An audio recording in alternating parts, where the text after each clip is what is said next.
Existe um livro que foi escrito há 2000 anos, mas que parece ter sido escrito ontem. Cada palavra nele pulsa como se estivesse viva. Cada frase carrega um peso que atravessa séculos. E o homem que o escreveu guardava um segredo tão perigoso que poderia ter sido morto por revelá-lo. Esse homem era odiado, desprezado, considerado traidor por seu próprio povo. Ele passava os dias contando moedas manchadas de sangue, ouvindo sussurros de maldição, sempre que alguém passava por ele.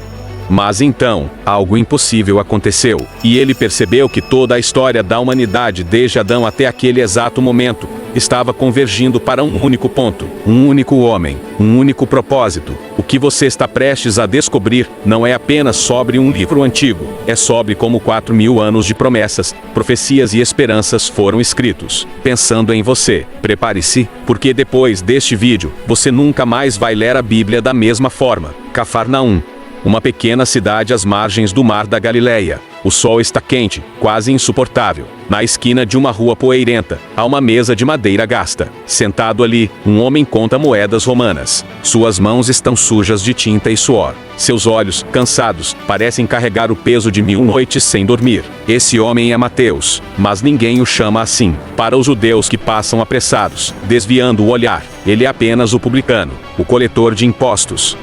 O traidor que trabalha para Roma, o homem que vende seu próprio povo por algumas moedas de prata. Você precisa entender o que isso significava naquela época. Ser um publicano não era apenas um trabalho mal visto, era uma maldição viva. Os cobradores de impostos eram considerados piores que prostitutas, piores que ladrões. Eles eram expulsos das sinagogas. Suas famílias os renegavam. Seus nomes eram sussurrados com nojo. E Mateus sabia disso. Cada moeda que ele pegava, cada pergaminho que ele assinava, cada olhar de ódio que recebia, tudo isso o queimava por dentro como ferro em brasa. Mas tem algo que ninguém sabia sobre Mateus, algo que ele escondia enquanto contava moedas sob o sol escaldante. Mateus era um escriba, um estudioso das escrituras. Ele conhecia à toa de memória. Ele decorava as profecias de Isaías enquanto registrava nomes de devedores. Ele sussurrava os salmos de Davi nas madrugadas, sozinho, quando o peso da culpa não o deixava dormir. E dentro dele, martelava uma pergunta que o atormentava todos os dias: se eu sou um pecador condenado, se até Deus me rejeita, ainda existe esperança para alguém como eu? Então, numa tarde comum, algo extraordinário aconteceu. Um carpinteiro de Nazaré, aquele sobre quem todos falavam, aquele que curava leprosos e perdoava pecadores, parou na frente da mesa de Mateus. O barulho da multidão sumiu, o tempo pareceu congelar. E aquele homem, Jesus, olhou diretamente nos olhos de Mateus. Não era um olhar de julgamento, não era um olhar de pena, era um olhar que dizia: eu te vejo, eu sei quem você é, e eu ainda te escolho. E então Jesus disse apenas 2 palavras: segue-me. Naquele instante, Mateus entendeu algo que mudaria sua vida e a história da humanidade para sempre. O Messias não veio para os que se acham dignos. Ele veio para os quebrados, para os rejeitados, para os que o mundo inteiro considera lixo. E foi por isso que Mateus largou tudo: as moedas, os registros, a segurança financeira, e seguiu Jesus. Porque pela primeira vez na vida, ele se sentiu visto, amado, chamado. E foi por isso também que ele decidiu escrever. Não apenas para contar uma história bonita, mas para revelar o maior segredo da história humana. Jesus não era um acidente. Ele era o plano desde o princípio.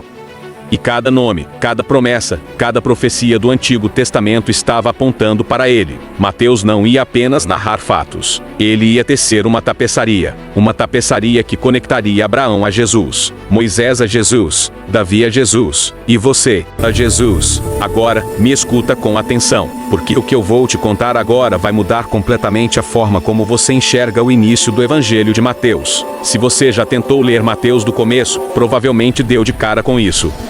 Livro da genealogia de Jesus Cristo, filho de Davi, filho de Abraão. Abraão gerou Isaque, Isaque gerou Jacó, Jacó gerou Judá e seus irmãos. E você provavelmente pensou: sério? Uma lista de nomes que ninguém conhece? Isso é importante? Mas aqui está o segredo. Para um judeu do século I, essa genealogia não era entediante. Era explosiva. Era uma declaração de guerra contra o sistema religioso da época. Deixa eu te explicar. Os judeus esperavam pelo Messias há mais de 1000 anos. Eles tinham uma expectativa clara. O Messias seria descendente de Davi, o maior rei de Israel. Ele viria da linhagem real. Ele restauraria o trono de Davi e libertaria Israel de Roma. Então Mateus começa dizendo: sim, Jesus é filho de Davi. Ele é o rei que vocês esperavam. Mas ele não para aí. Mateus organiza a genealogia em 3 grupos perfeitos de 14 gerações cada. De Abraão até Davi. De Davi até o exílio na Babilônia. Do exílio até Cristo. Por que 14? Porque em hebraico, as letras são também números. E o nome Davi soma exatamente 14. Mateus está criando um código numérico que grita: Jesus não é apenas mais um rei. Ele é o Davi definitivo, o rei eterno. O trono que nunca mais será destruído. Mas agora vem a parte chocante. Mateus faz algo que nenhum escritor judeu jamais faria. Ele inclui mulheres na genealogia, e não qualquer tipo de mulher. Ele escolhe as mais controversas, as mais escandalosas, as que carregavam histórias que deveriam ser esquecidas. Tamar, que se disfarçou de prostituta e seduziu o próprio sogro para garantir sua linhagem. Ob, que era prostituta de Jericó, e ainda por cima, uma estrangeira cananeia. Ruth, uma moabita, de um povo que os judeus desprezavam, descendente de uma relação incestuosa entre Ló e sua filha. Batseba, mulher que cometeu adultério com o rei Davi, cujo primeiro marido foi assassinado para encobrir o escândalo. E então, no final, Maria, uma jovem virgem que engravidou antes do casamento, causando o maior escândalo da pequena Nazaré. Por que Mateus faria isso? Porque ele mancharia a linhagem do Messias com essas histórias de traição, prostituição, incesto e escândalo? Porque Mateus estava gritando uma verdade que o sistema religioso da época não queria ouvir.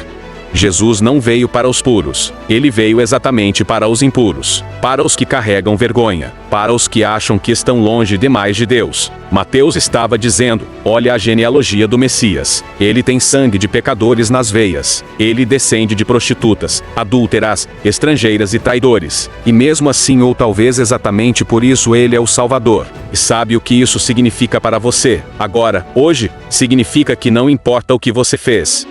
Não importa quantas vezes você caiu, não importa o quanto você se sente distante ou indigno. Se Deus colocou Ob, uma prostituta estrangeira, na linhagem do Messias, se ele usou Tamar, que enganou o sogro, se ele escolheu Davi, que cometeu adultério e assassinato, então ele pode usar você também. A genealogia de Jesus não é uma lista de santos, é uma lista de pecadores transformados pela graça. Agora presta atenção, porque Mateus não escreveu um evangelho aleatório. Ele estruturou todo o livro como uma resposta direta às 5 maiores perguntas que os judeus faziam sobre o Messias. E cada resposta é uma ponte que conecta o Antigo Testamento a Jesus. A primeira pergunta era: ele é o rei prometido? Mateus abre com a genealogia real. Ele prova que Jesus descende de Abraão, o pai da nação, e de Davi, o rei eterno. Depois, ele conta a história dos magos do Oriente que vieram adorar o rei dos judeus. Até Herodes, o rei impostor, tremeu de medo e massacrou crianças tentando matar o verdadeiro rei. Mateus está dizendo: vocês pediram um rei? Aqui está. Mas ele não vai usar coroa de ouro. Ele vai usar uma coroa de espinhos. E seu trono não será em Jerusalém. Será numa cruz. A segunda pergunta era: ele cumpre as profecias antigas? Mateus cita o Antigo Testamento mais de 60 vezes. Cada detalhe da vida de Jesus está ligado a uma profecia específica, como peças de um quebra-cabeça cósmico. Nascimento virginal, Isaías capítulo 7, versículo 14. Nascimento em Belém, Miqueias capítulo 5, versículo 2. Fuga para o Egito, Oséias capítulo 11, versículo 1. Massacre das crianças, Jeremias capítulo 31, versículo 15. Ministério na Galileia, Isaías capítulo 9, versículos 1 e 2. Entrada triunfal em Jerusalém, Zacarias capítulo 9, versículo 9. Traição por 30 moedas de prata, Zacarias capítulo 11, versículo 12. Crucificação, Salmo 22 e Isaías 53. Mateus está construindo um caso jurídico irrefutável. Ele está dizendo: não sou eu quem está dizendo que Jesus é o Messias. São os profetas. São 4.000 anos de história gritando a mesma verdade. A terceira pergunta era: ele tem autoridade divina? Nos capítulos 5 a 7, Mateus registra o Sermão do Monte, o discurso mais revolucionário já proferido. E repara como Jesus fala: vocês ouviram o que foi dito aos antigos. Mas eu lhes digo. Ele não está citando rabinos. Ele não está interpretando Moisés. Ele está reformulando a lei. Ele está dizendo: eu tenho autoridade sobre Moisés. Eu sou maior que o templo. Eu sou maior que Salomão. E então Mateus mostra Jesus fazendo coisas que só Deus pode fazer. Perdoando pecados, acalmando tempestades, multiplicando pães, ressuscitando mortos, andando sobre as águas. Cada milagre é uma declaração: eu sou Yahweh em carne e osso. A quarta pergunta era: ele veio apenas para Israel ou para o mundo inteiro? Aqui está o golpe de misericórdia no nacionalismo religioso. Os primeiros adoradores de Jesus foram gentios, os magos do Oriente. Jesus elogiou a fé de um centurião romano, dizendo que não havia encontrado fé tão grande, nem mesmo em Israel. Ele curou a filha de uma mulher cananeia. E no final do Evangelho, Jesus dá a grande comissão: portanto, ide e fazei discípulos de todas as nações. Mateus está destruindo as barreiras. Ele está dizendo: este Messias não pertence apenas a Israel. Ele é o Salvador de todos os povos. Judeus, gentios, escravos, livres, homens, mulheres, todos podem vir. E a quinta pergunta era: o que acontece depois da morte dele? Essa era a pergunta que apavorava os discípulos. Porque um Messias morto é um Messias falso. Mas Mateus termina com a cena mais explosiva da história: o túmulo vazio, a ressurreição e as últimas palavras de Jesus: toda a autoridade me foi dada no céu e na terra. E eu estarei convosco todos os dias, até a consumação dos séculos. Mateus está dizendo: a história não acabou. Ela está apenas começando. E você faz parte dela. Agora deixa eu te contar a verdade que Mateus descobriu naquele dia em que Jesus parou na frente da sua mesa. Mateus não era digno. Ele sabia disso. Ele carregava cicatrizes de traição. Ele tinha as mãos sujas de sangue do próprio povo. Ele era a pessoa menos qualificada para seguir o Messias. Mas Jesus não pediu que ele se consertasse primeiro. Jesus não disse: vai, se limpa, arruma tua vida, e depois volta aqui. Jesus disse: segue-me, agora, como você está, sujo, quebrado, envergonhado. Segue-me. E foi isso que mudou tudo para Mateus. Ele percebeu que a história de Deus nunca foi sobre pessoas perfeitas. Foi sempre sobre pessoas quebradas que aceitaram ser transformadas. Abraão mentiu. Jacó enganou. Moisés era assassino. Davi cometeu adultério. Pedro negou Jesus 3 vezes.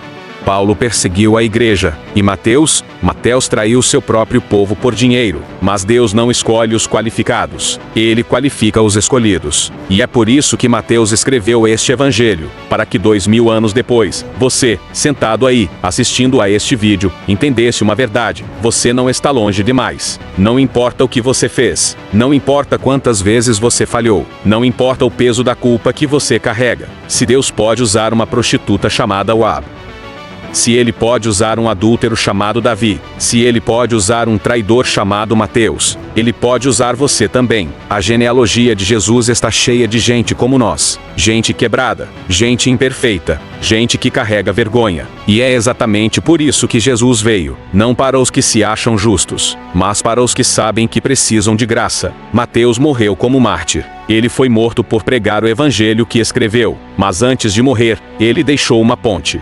Uma ponte que atravessa 4000 anos de história e chega até você, hoje, agora, neste exato momento. Porque o mesmo Jesus que parou na frente da mesa de Mateus e disse: segue-me, está dizendo isso para você agora. Ele não está pedindo que você seja perfeito. Ele está pedindo que você aceite ser transformado. E a promessa que encerra o evangelho de Mateus é a mesma promessa para você: eu estarei com vocês todos os dias, até o fim dos tempos. Essa não é só uma frase bonita. É uma aliança, é um compromisso, é o próprio Deus dizendo: eu não vou te abandonar. Não importa o que aconteça, eu estou contigo. E se você aceitar esse chamado, sua história nunca mais será a mesma. Se esse vídeo tocou seu coração, se você sentiu que essas palavras foram escritas para você, deixa um comentário dizendo: eu aceito o chamado, porque eu prometo, você não está sozinho nessa jornada. E se você quer continuar descobrindo os segredos escondidos nas Escrituras, se inscreve no canal e ativa o sininho. Mas só se inscreve se você realmente quer que sua vida seja transformada. Porque depois que você entende o Evangelho de Mateus, não tem mais volta. A ponte está construída. Agora só falta você atravessar.